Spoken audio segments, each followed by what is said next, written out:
జరుగుతున్నది. ఆ యుద్ధంలో ఇశ్రాయేలు ప్రజలు గెలుస్తున్నారు. మోషే చేతులు బరువెక్కి మోషే చేతులు కిందకి దిగుతున్నప్పుడు దేవుని పిల్లలు ఇశ్రాయేలు ఓడిపోతున్నారు.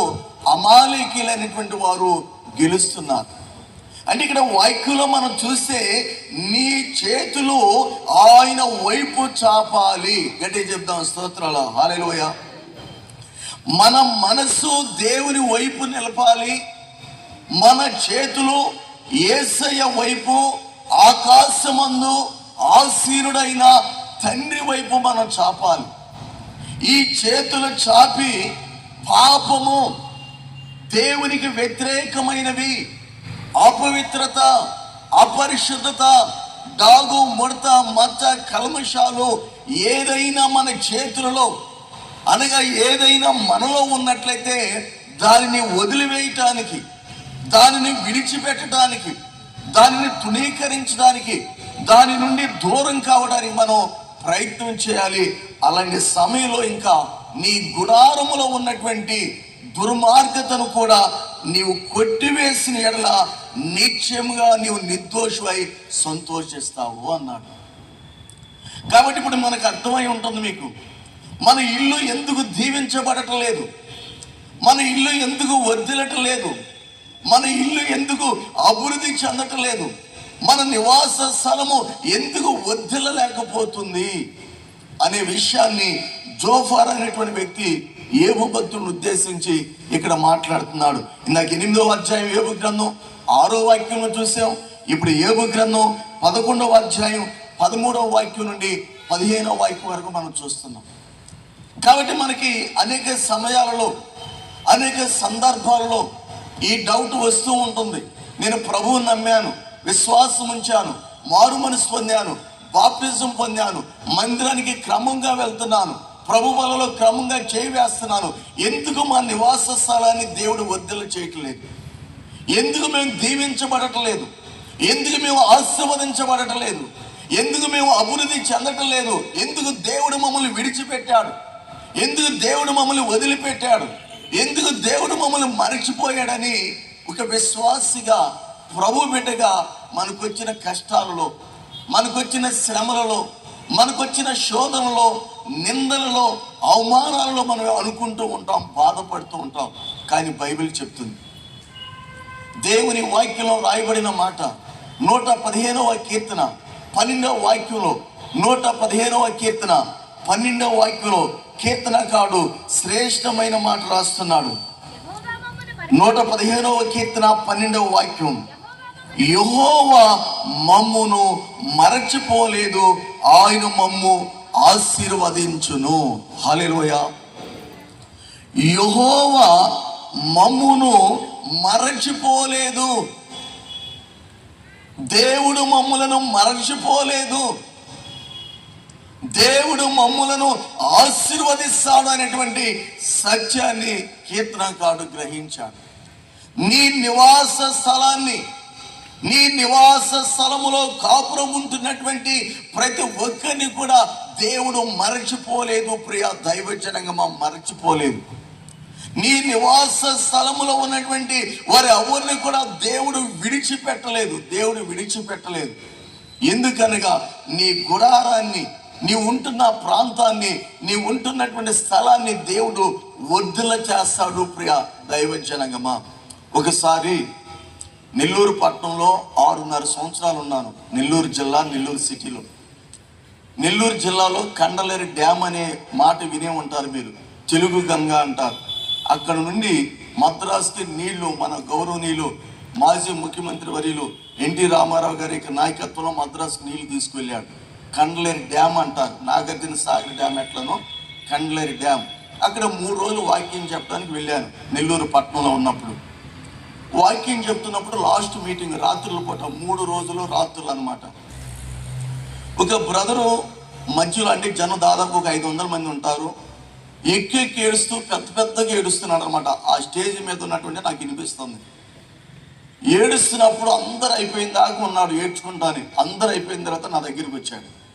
వచ్చి నన్ను మాట అడిగాడు, పాస్టర్ గారు, నేను 18 సంవత్సరాలు అయింది ప్రభు మార్గంలోనికి వచ్చి మా కుటుంబం పరిస్థితి చూస్తే ఒక కష్టం తర్వాత ఒక కష్టం వస్తుంది, ఒక బాధ తర్వాత మరొక బాధ వస్తుంది, దెబ్బ మీద దెబ్బ తగులుతుంది. దేవుడు మమ్మల్ని వదిలేసాడు అనుకుంటున్నాను.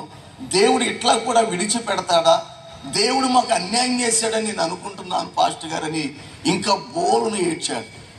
తల మీద చేతులు పెట్టాను. తల మీద చేతులు పెట్టి ప్రార్థన చేస్తున్నప్పుడు తను పడిపోయాడు.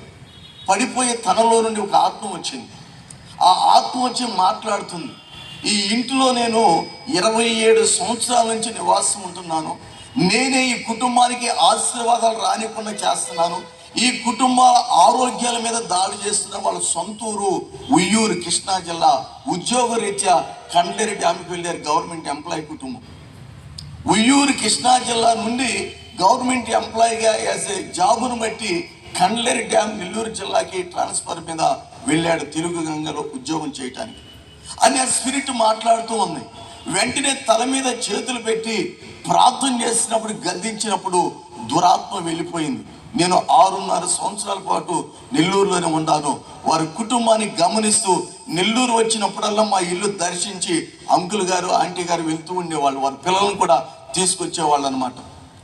ఆ తర్వాత వారి కుటుంబాన్ని చూస్తే దేవుడు ఎంతగా ఆశీర్వదించాడంటే, తర్వాత కండేరి డ్యామ్ అంటే నెల్లూరు సిటీ నుంచి దాదాపుగా 2.5 గంటలు పట్టింది టైం. వారు నెల్లూరు సిటీలో స్థలం కొనుక్కున్నారు, 3 అంతస్తులు బిల్డింగ్ కట్టుకున్నారు, పిల్లల పెళ్లిళ్ళు చేశారు. కొడుకి గవర్నమెంట్ ఎంప్లాయ్ జాబ్ వచ్చింది, కూతురికి గవర్నమెంట్ ఎంప్లాయ్ జాబ్ వచ్చింది. పొదలకూరు రోడ్లో వారు ఈ రోజున నివాసం ఉంటున్నారు. ప్రభుకి మహిమ కలిగిన గాక. ఎప్పుడు ఈ కుటుంబానికి ఆశీర్వాదాలు వచ్చినాయండి? ఎప్పుడు ఈ కుటుంబానికి ఆశీర్వాదాలు వచ్చినాయి? ఏ దుష్టుడు, ఏ సాతాను, ఏ అపవాది ఆ ఇంటిని ఆశీర్వదింపబడనివ్వకుండగా, ఆ ఇంటిని దీవించబడనివ్వకుండగా, ఆ కుటుంబాన్ని వర్ధిల్ల చేయనీయకుండగా అడ్డుగా ఆటంకంగా తాను అనుకుంటున్నాడు. నేను మందిరానికి వెళ్తున్నాను, మారు మనసు పొందాను, బాప్టిజం పొందాను, వాక్యం చదువుతున్నాను, ప్రార్థనాత్మ కలిగి ఉన్నాను, క్రమంగా ప్రభు వలలో చేవేస్తున్నాను. దేవుడు మమ్మల్ని మరిచిపోయాడు, దేవుడు మమ్మల్ని విస్మరించాడు, ఒక ఆశీర్వాదాలు రావట్లేదు, దేవుడు అన్యాయం చేశాడని తానే డైరెక్ట్ గా నాతో చెప్పాడు. దేవుడు అన్యాయం చేశాడని. కానీ ఇప్పుడు తనలో నుండి ఏమొచ్చింది? ఆ గుడారములో ఉన్నటువంటి దురాత్మ, ఆ నివాస స్థలములో ఉన్నటువంటి దురాత్మ ఎప్పుడైతే ఆ వ్యక్తి ఒంటిలో నుండి బయటకు వచ్చిందో, ఆ వ్యక్తి ఒంటిలో నుండి దూరంగా పారిపోయిందో, ఆ ఇంటిలో నుండి ఎప్పుడైతే దూరంగా వెళ్ళిపోయిందో, ఆ ఇంటిని దేవుడు ఆశీర్వదించడం ప్రారంభించాడు, ఆ ఇంటిని దేవుడు దీవించడం ప్రారంభించాడు. ఈ రాత్రికాల సమయంలో, ఈ జూలై నెల 10వ తేదీ రాత్రి కుటుంబ ఆశీర్వాద కూడికలో పాల్గొన్న ప్రియ సహోదరి సహోదరుడా, నువ్వు ఎంత దూరం నుండి లైవ్ వీక్షిస్తున్నా, లైవ్ లో పాల్గొన్నా, ప్రత్యేకంగా ఈ గ్రౌండ్ లో పాల్గొన్నా, ప్రభు నిన్ను మరచిపోలేదని రాత్రి తెలియపరుస్తున్నాడు. ప్రభు నీ కుటుంబాన్ని మరచిపోలేదు, ప్రభు నీ కుటుంబాన్ని విడిచిపెట్టలేదు, ప్రభు నీ ప్రియ కుటుంబాన్ని దేవుడు తృణీకరించలేదు, నీ కుటుంబాన్ని జ్ఞాపకం చేసుకుంటున్నాడు. నీ నివాస స్థలములో ఉన్నటువంటి వారిని, నీ నివాస స్థలములో ఉన్నటువంటి వారిని ప్రభు జ్ఞాపకం చేసుకుంటున్నాడు ఈ రాత్రి. ఎందుచేతనగా నిన్ను దీవించాలని, ఎందుచేతనగా నిన్ను ఆశీర్వదించాలని, ఎందుచేతనగా నిన్ను వర్ధిల్ల చేయాలని, ఎందుచేతనగా నీ కుటుంబము దినదినం కూడా మహాభివృద్ధి చెందాలనేది దేవుని చిత్తం, దేవుని సంకల్పం. ప్రియ దైవ జనకం, ఈ రాత్రికాల సమయంలో పరిశుద్ధాత్మ దేవుడు అంటున్నాడు మన వర్తమానం, నీ నివాస స్థలమును వర్ధిల్ల చేయుట. మన నివాస స్థలము వర్ధిల్లాలి అంటే మొదటి పాయింట్ చూద్దాం. దేవుని లేఖనాల్లో మనం చూసినట్లయితే 86వ కీర్తనలోనికి వద్దాం. 86వ కీర్తన, 86వ కీర్తనలో ఉన్నటువంటి మాట, 94వ కీర్తన 18వ వాక్యాన్ని చదువుదాం. 94వ కీర్తన 18వ వాక్యం. నా కాలు జారినని నేను అనుకునగా యెహోవా నీ కృప నన్ను బలపరచుచున్నది. హల్లెలూయా. మొదటి మాట, నీ నివాస స్థలము వర్ధిల్లాలి అంటే దేవుని కృపను పొందుకొనుట, లేక దేవుని కృపను కలిగి ఉండుట, లేక దేవుని కృప మనకు తోడుగా ఉండాలి. దేవుని కృప అనే మాట రాసుకుందాం. ఆ పాయింట్, ఆ మాటను గుర్తుపెట్టుకుందాం. దేవుని కృప, దేవుని కృప. కీర్తనగాడు 94వ కీర్తనలో రాస్తున్నాడు, నా కాలు జారేనని నేను అనుకునగా, నా కాలు జారిపోయింది, నా పాదము తొట్టిల్లింది అని మనం అనుకుంటున్నప్పుడు దేవుడు అంటున్నాడు కదా, దేవుని కృప చేత మనలను బలపరుస్తున్నాడు. ప్రియ దైవ జనగమా, కాబట్టి ఆత్మీయ జీవితంలో, మన ఆత్మీయ యాత్రలో, మన ఆత్మీయ పోరాటంలో మన కాలు జారిపోగొట్టాలని, మన పాదాన్ని తొట్టిల్ల చేయాలని దుష్టుడైనటువంటి వాడు, సాతానుడు, అపవాది అనేక రీతిలుగా శోధిస్తూ ఉంటాడు, పొంచి ఉంటాడు. ఈ కాలు జారిపోగొట్టాలని, పాదము తొట్టిల్ల చేయాలని, దేవుణ్ణి విడిచిపెట్టే రీతిగా, దేవునికి దూరం అయ్యే రీతిగా మనల్ని ప్రభావితం చేస్తూ ఉంటాడు. అదే సమయంలో దేవుని కృప, యేసయ్య కృప, సృష్టికర్త అయిన తండ్రి యొక్క కృప, ఆ కృప నిన్ను నన్ను ఏం చేస్తుందంటే బలపరుస్తుంది. ఏ విధంగా దేవుని కృప బలపరుస్తుందంటే, నేను నీతో ఉన్నాను, నీకు తోడై ఉన్నాను, నీ సహాయం చేస్తాను, నేను నిన్ను దీవిస్తాను, నేను నిన్ను ఆశీర్వదిస్తాను, నేను నీకు సహాయం చేస్తాను, నేను నిన్ను అభివృద్ధి పరుస్తానని దేవుని కృప పదే పదే పదే మనం తట్టి మనం బలపరిచేది దేవుని కృప. ఒక వ్యక్తిని బలహీన పరిచేది అపవాది, ఒక కుటుంబాన్ని బలహీన పరిచేది అపవాది, ఒక కుటుంబం మీద దాడి చేసేది దుష్టుడు, ఒక కుటుంబం మీద దాడి చేసేది దురాత్మ శక్తుల యొక్క సమూహము. ఒక కుటుంబాన్ని కానీ, ఒక వ్యక్తిని కానీ, ఆ కుటుంబంలో ఉన్న సమూహాన్ని కానీ బలపరిచేది యేసయ్య, దేవుని కృపాప్రియ దైవ జనగము. మనం బలహీనంగా ఉన్నప్పుడు ఇంకా బలహీనపరుస్తుంది. ఏదైనా ఒక అంశాన్ని బట్టి మనం ప్రార్థన చేస్తూ ఉంటాం. ఆ అంశానికి దేవుని దగ్గర నుండి మనకు జవాబు రావటం ఆలస్యమైంది. వెంటనే దుష్టుడు అపవాది వచ్చి అంటాడు కదా, ఎందుకు ఇంకా దేవుడు ఇన్ని రోజులుగా ప్రార్థన చేస్తున్నావు, ఇన్ని వారాలుగా ప్రార్థన చేస్తున్నావు, ఇన్ని నెలలుగా ప్రార్థన చేస్తున్నావు, దేవుని యొద్ద నుండి నీకు సహాయము రాదు, దేవుని యొద్ద నుండి నీకు సహాయము దొరకటం లేదు, ఎందుకు నీ ప్రార్థన అని మనల్ని ఏం చేస్తుందంటే బలహీనపరుస్తుంది. మనల్ని బలహీనపరిచినప్పుడు దేవుడు 2వ తిమోతి రాసిన పత్రిక 4వ అధ్యాయం 17వ వాక్యం ప్రకారం, ప్రభువు నీ ప్రక్కనే నిలబడి, ప్రభువు నీ కుటుంబం ప్రక్కనే నిలబడి, ప్రభు నీ బిడ్డల ప్రక్కన నిలబడి, ప్రభు అంట వెంటనే బలపరుస్తాడంటని, నేను నీతో ఉన్నాను, నేను నీకు తోడై ఉన్నాను, నీ సహాయం చేస్తాను అనేటువంటి మాటను ప్రభు వెంటనే ఆయన మనలను బలపరిచేటువంటి దేవుడిగా ఉన్నాడు. ప్రియ దైవ జనగమా, ఈ మొదటి పాయింట్కి ఉదాహరణ అపోస్తుడైన పౌలు గారి జీవితం. అపోస్తుడైన పౌలు గారి జీవితం 2వ కొరింథీయులకు రాసిన పత్రిక 12వ అధ్యాయం 7వ వాక్యం నుండి 9వ వాక్యం వరకు చదువుదాం. 2వ కొరింథీయులకు రాసిన పత్రిక 12వ అధ్యాయం 7వ వాక్యం నుండి 9వ వాక్యం వరకు. నాకు కలిగిన ప్రత్యక్షతలు బహు విశేషముగా ఉన్నందున నేను అత్యధికముగా హెచ్చిపోకుండా నిమిత్తము నాకు శరీరములో ఒక ముళ్ళు, నేను అత్యధికముగా హెచ్చిపోకుండా నిమిత్తము నన్ను నలగగొట్టుటకు సాతాను యొక్క దూతగా ఉంచబడెను. అది నా యొద్ద నుండి తొలగిపోవాలని దాని విషయమై ముమ్మారు ప్రభువుని వేడుకొంటిని. అందుకు నా కృప నీకు చాలును, బలహీనత యందు నా శక్తి పరిపూర్ణమగుచున్నదని ఆయన నాతో చెప్పాను. హల్లెలూయా. ఎవరు చెప్పారంట ఈ మాట?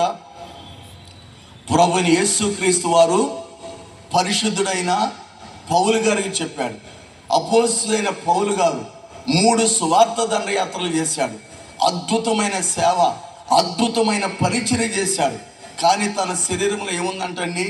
ఒక ముళ్ళు ఉంది. తన శరీరంలో ఒక ముళ్ళు ఉంది. ఆ ముళ్ళును తొలగించాలని, ఆ ముళ్ళును తీసివేయాలని ముమ్మారు అనేక సార్లు ప్రభుని వేడుకున్నాను. ప్రభుని వేడుకున్నప్పటికీ ప్రభు ఏమన్నాడంటే, అందుకు నా కృప నీకు చాలును, నా కృప నీకు చాలును, నా కృప నీకు చాలును అని ప్రభు నాతో చెప్పాడు. బలహీనత యందు నా శక్తి పరిపూర్ణమగుచున్నదని ఆయన నాతో చెప్పాను అని పరిశుద్ధుడైన పౌలు గారు అంటున్నారు. ఇక్కడ మనం ఆగాలి. బలహీనత యందు ఒక వ్యక్తి బలహీనంగా ఉన్నప్పుడు, ఒక కుటుంబము బలహీనంగా ఉన్నప్పుడు, ఒక సంఘము, ఒక సమాజము, ఒక సమూహము బలహీనంగా ఉన్నప్పుడు, ఈ బలహీన సమయంలో అమ్మ ముందు కుర్చీలు ఖాళీగా ఉన్నాయి, సిస్టర్స్ ముందుకు వచ్చి కూర్చోండి. బలహీనతలో మనకున్నటువంటి బలహీనతలో దేవుని యొక్క శక్తి మనల్ని ఏం చేస్తుందంటే, ఆయన శక్తి మనకు పరిపూర్ణంగా దయచేసి మనల్ని బలపరుస్తాడు. మన కాలు జారిపోకుండా, మన పాదము తొట్టిల్లకుండా. ఇప్పుడు పౌలుతో దేవుడు అంటున్నాడు, అందుకు నా కృప నీకు చాలును. గట్టిగా స్తోత్రాలు చెప్దాం. హల్లెలూయా. దేవుని కృప నీతో ఉంటే చాలు, దేవుని కృప నీతో ఉంటే చాలు, దేవుని కృప మీతో ఉంటే చాలు. దేవుని కృప, యేసయ్య కృప నీతో ఉన్నది ఈ రాత్రికాల సమయంలో. ప్రియ దైవ జనాంగమా, దేవుని కృప నిన్ను విడిచిపెట్టలేదు, దేవుని కృప నిన్ను వదిలిపెట్టలేదు, దేవుని కృప నీకు దూరం కాలేదు. దేవుని కృప నిత్యము నీతోనే ఉంటుంది, దేవుని కృప నిత్యము నీతోనే ఉంటుంది. ప్రియ దైవ జనాంగమా, నీ బలహీనతలో దేవుని శక్తి ఏమవుతుందంటే పరిపూర్ణమవుతున్నది, బలపరచబడుతున్నది. దేవుని కృప బలహీనతలు, ఆయా సమయాల్లో మనం బలహీనమైపోతాం. కానీ ప్రభు అంటున్నాడు, నా కృప నీకు చాలు, నా కృప నీకు చాలును. నాగార్జున సాగర్లో ఒక కుటుంబం ఉన్నది. మ్యారేజ్ అయి 14 సంవత్సరాలు వివాహం అయి, మరి వారికి సంతానం లేదు, గర్భఫలం లేదు. చాలామంది చెప్పారంట వాళ్ళకి, పలానా glory of Christ church right బ్యాంక్లో ఉంది, దానియేల్ పాస్టర్ గారు అని ఒక పాస్టర్ గారు ఉన్నాడు, మీరు వెళ్ళి ప్రార్థన చేయించుకోండి, గర్భఫలం అంతుందని ఆ కుటుంబానికి చాలాసార్లు చెప్పారంట. వాళ్ళు చెప్పిన సాక్ష్యాన్ని ప్రకటన చెప్తారు. రేపు ఆదివారం నుండి సాక్ష్యాలు కూడా మీకు టైం ఇస్తున్నాను, దేవుడు ఇవ్వమన్నాడు. కాబట్టి చెప్పినప్పుడు వాళ్ళు వినలా. 14 సంవత్సరాలు అయిపోయింది వాళ్ళకి పెళ్ళి అయిపోయిన తర్వాత ఒక రోజున మధ్యాహ్నం 12 గంట అయితే ఎవరు చూడకుండా భార్యాభర్త ఇద్దరు మా ఇంటికి వచ్చి ఇద్దరు ఏడుస్తున్నారు. ఎందుకు ఏడుస్తున్నారమ్మా అని అడిగాను. విషయం చెప్పారు. మేము నెల్లూరు నుండి సాగర్కి వచ్చాం, వారు మాకు పెద్దగా పరిచయం లేదు, పలానోళ్ళు సోన్సో చెప్తే మేము వచ్చామన్నారు. మోకరించి ప్రార్థన చేస్తుంటే ప్రభు చెప్తున్నాడు, ఆ ఇంట్లో ఒక బలమైన శక్తి ఉన్నది, గర్భఫలాన్ని పొందుకోనికుండా అడ్డుపడుతూ ఆ కుటుంబాన్ని శోధిస్తుంది. ఉపవాస ప్రార్థన ద్వారా మాత్రమే గర్భఫలం పొందుకుంటుందని ప్రభు చెప్పాడు. ప్రార్థన అయిపోయిన తర్వాత వారికి చెప్పారు. వారికి 3 వారాలు చెప్పారు, నేను పాస్టర్ గారు మీ ఇంటికి వస్తాం, 3 శుక్రవారాలు ఉపవాస ప్రార్థన పెడతాం, దేవుడు సరిపోతుందని చెప్పాడు అన్నాను. వారు ఆహ్వానించారు. 3 శుక్రవారాలు నేను పాస్టర్ గారు వెళ్ళి ఉపవాస ప్రార్థన పెట్టాం. ఆ మరుసటి నెలలో సహోదరికి దేవుడి గర్భఫలాన్ని తెరిచాడు, చక్కటి కుమారుని దేవుడు ఇచ్చాడు. 14 సంవత్సరాల తర్వాత. ఎవరు ఆటంకపరిచారని మనం అనుకుంటాం. నాకు అన్ని బాగున్నాయి, వాళ్ళు చర్చికి వెళ్తారు. కానీ దుష్టుడైనటువంటి వాడు, అందుకే పరిశుద్ధుడైన పేతురు గారు అంటాడు ఏమని, మీ విరోధి అయిన అపవాది, 1 పేతురు 5:8 చదవద్దు కానీ టైం అయిపోయింది. 1 పేతురు 5:8, మీ విరోధి అయిన అపవాది గర్జించు సింహం వలె ఎవరిని మృంగుదునని వెదుగుచూ తిరుగులాడుచున్నాడు. దేవుని పిల్లలకు విరోధిగా, దేవుని పిల్లలకు వ్యతిరేకంగా పనిచేస్తున్నటువంటి అపవాది ఎవరిని మృంగుదునా, ఏ కుటుంబాన్ని పాడు చేయాలి, ఏ కుటుంబాన్ని పతనం చేయాలని వెదుగుచూ తిరుగులాడుతున్నాడు అంటండి. కాబట్టి రాత్రి ప్రభు అంటున్నాడు, నా కృప నీకు చాలు, దేవుడు మనకిచ్చేటువంటి మన నివాస స్థలము వర్ధిల్లాలి అంటే దేవుడు నీ నివాస స్థలమును వర్ధిల్ల చేయటం మన వర్తమానం. దేవుడు నీ నివాస స్థలమును వర్ధిల్ల చేయాలి అంటే దేవుని కృపను పొందుకోవాలి. దేవుని కృప నీకు కావాలి.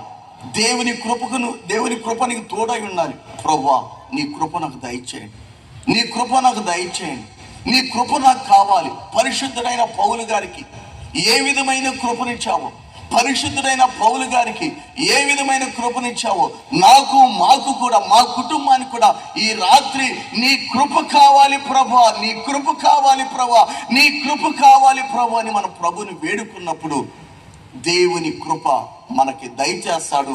ఆ కృప మన బలహీనతలలో మనల్ని బలపరిచేది యేసయ్య కృప. ఆ కృపను మనం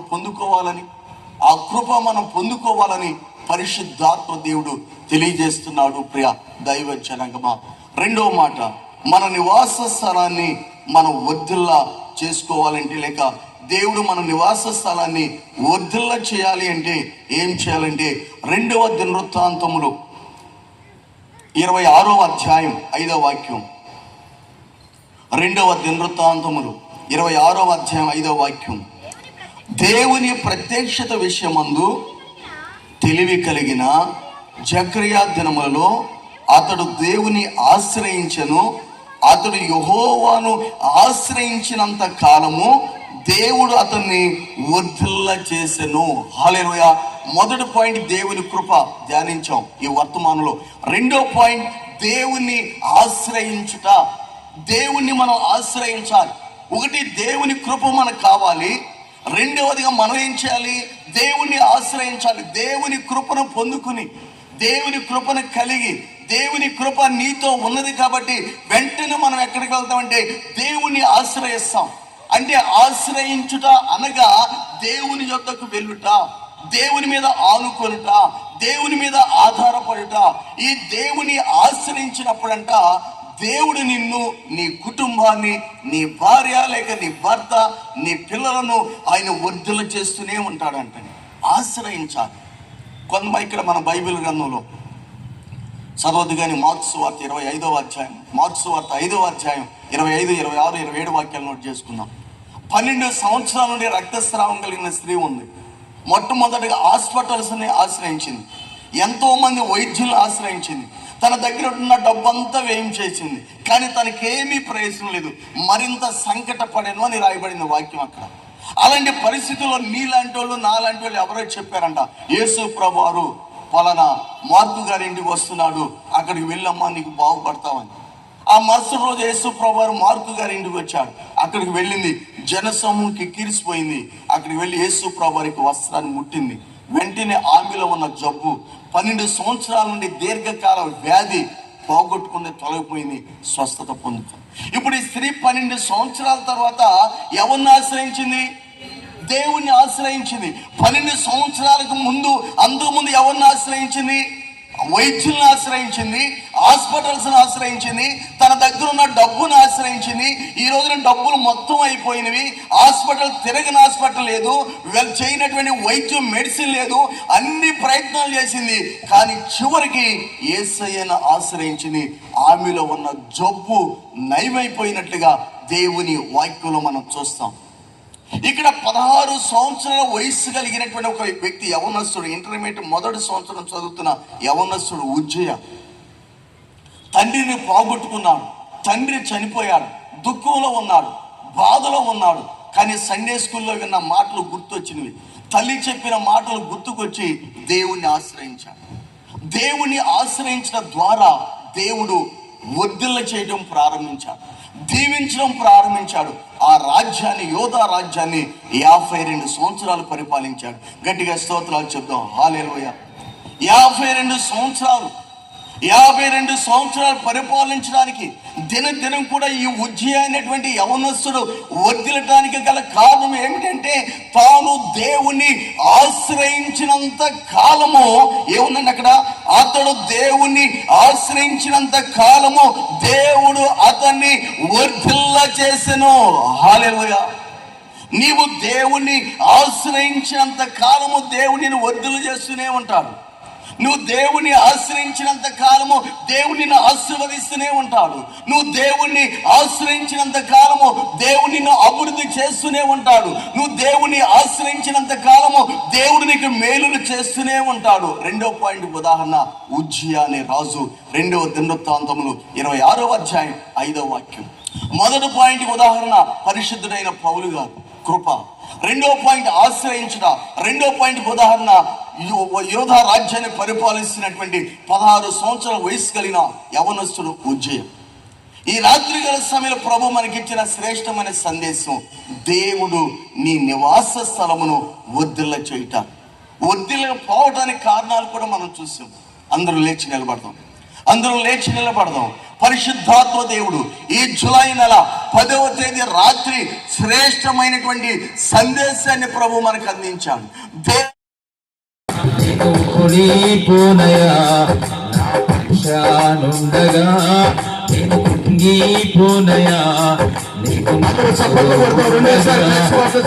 ఇచ్చిన చోటనే మనసారా నవ్వురా, నేను ఇచ్చిన చోటనే మనసారా నవ్వురా, నేను పడిన చోటనే ప్రభు కొరకై నిలిచగా, నేను పడిన చోటనే ప్రభు కొరకై నిలిచగా, నేను ఓడిపోతయా నా పక్షానుండగా, నేను కృంగిపోతయా నీవు నాతో ఉండగా, నేను ఓడిపోతయా నా పక్షానుండగా, నేను కృంగిపోతయా నీవు నాతో ఉండగా.